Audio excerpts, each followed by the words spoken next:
Longtime West Village resident Gordon Gilbert is a former educator who has co-authored a trilingual children's book, Discovering Roots, and produced/directed his play Monologues from the Old Folks Home, which dealt with issues of the elderly at both the Brecht Forum and Cornelia Street Café. He reads his work regularly at various literary hotspots in downtown Manhattan and hosts Beat Generation Writer celebrations at the Yippie Museum Café. Please welcome Gordon Gilbert to our stage.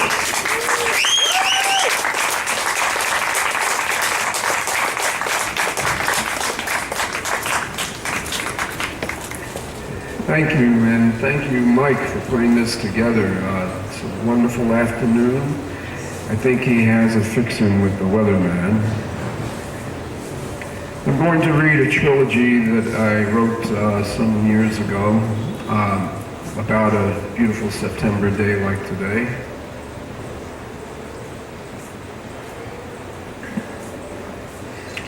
I was in town on 9/11, and some weeks later, flying to Italy in early October, I wrote the first of what became a trilogy. The second part I wrote during my layover in Brussels, and the last a few days later in Florence, Italy, where my youngest brother lives. The first in the trilogy was inspired by an apparition seen on Court Street in Brooklyn a few hours after the towers fell. A handsome young man, impeccably dressed, right arm hanging down, gripping a leather briefcase. Wordlessly, he passed us by, eyes glazed, a vacant stare, looking neither right nor left, no doubt heading home. Face, hair, business suit, briefcase, all dusted a chalky white. And when the towers fell, were you among those overtaken by the clouds of dust, of fiberglass, asbestos, shattered glass, office, memoranda, family photos, pulverized concrete, and even ash of human bone? Please tell me, was that you? Choking, stumbling with your eyes half closed from tears that ran in streaks down ashy cheeks, unable to wash out the gritty dust that stung your eyes, invaded all your being, and made you gasp with every breath. You know, you are among the blessed, for you have taken through every pore and deep within your lungs and coursing through your veins and all your tissues, the holy sacrament of innocence, incinerated, crushed, obliterated, but now a part of you, the lost 3,000. I was in Brooklyn when the towers fell, but witness only to the first two fall. One moment black smoke suddenly turned gray, and with a shower of glittering glass confetti, crumbling, collapsing, it was gone. Then rising up, the white cloud of debris, pushed by a strong west wind across the water, obscured from sight what was to happen next. You could not see as far as the East River, let alone the skyline of Manhattan. While waiting for the smoke and dust to clear, I called my brother, who lives overseas, to say, I am all right, and then to ask what they are saying there in Italy about all this. And that was when I heard him say, the second tower fell as well. And I said, no, I'm sure you are mistaken. There's so much smoke and dust, it's hard to tell. It was not damaged quite so badly. No, I think that I can still see that it's standing through the clouds of dust and smoke. You're wrong. I'm looking at it live, he said. It's gone. I was in Brooklyn when the towers fell, but earlier that morning, slow to rise, I let myself sleep late. It was my birthday. I lingered over a second cup of coffee, my radio tuned to Imus in the morning. Later, while I voted in the village, the first plane must have been just turning south.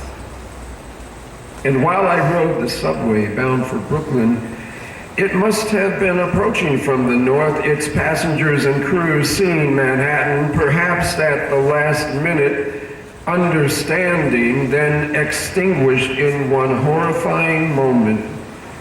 While below, I transferred to the Brooklyn train at Chambers Street, not very far away, but at that time, completely unaware.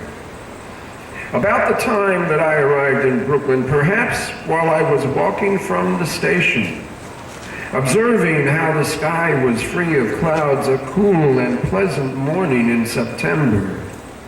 In the building high above me where I sometimes worked consulting, on the side that faced the river, looking westward toward Manhattan, my co-workers watched the tower burning. Then they saw, not fully comprehending, the second plane approaching from the south.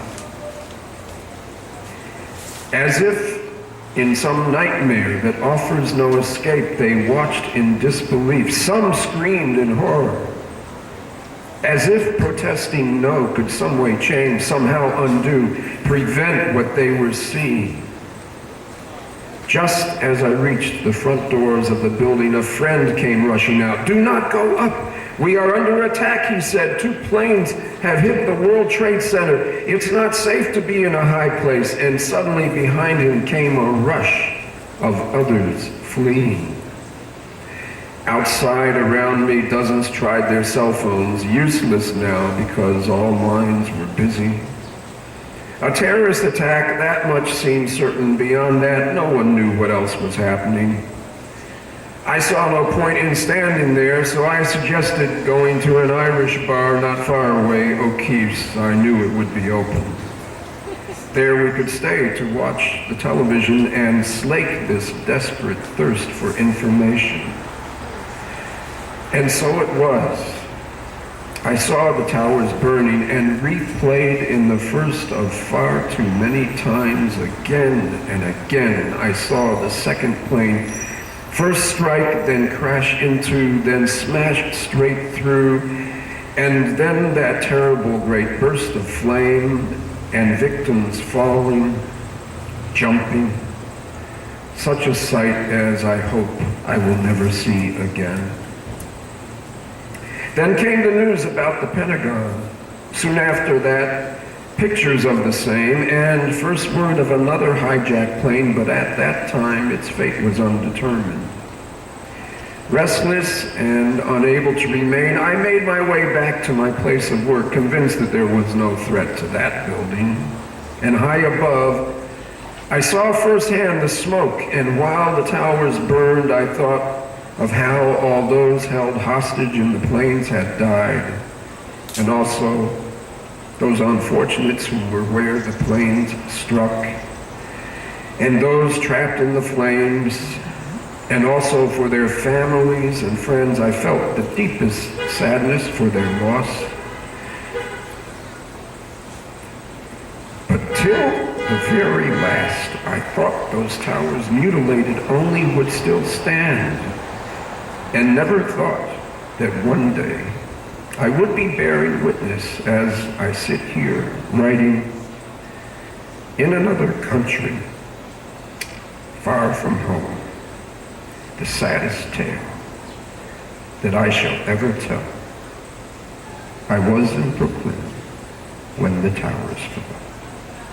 Thank you.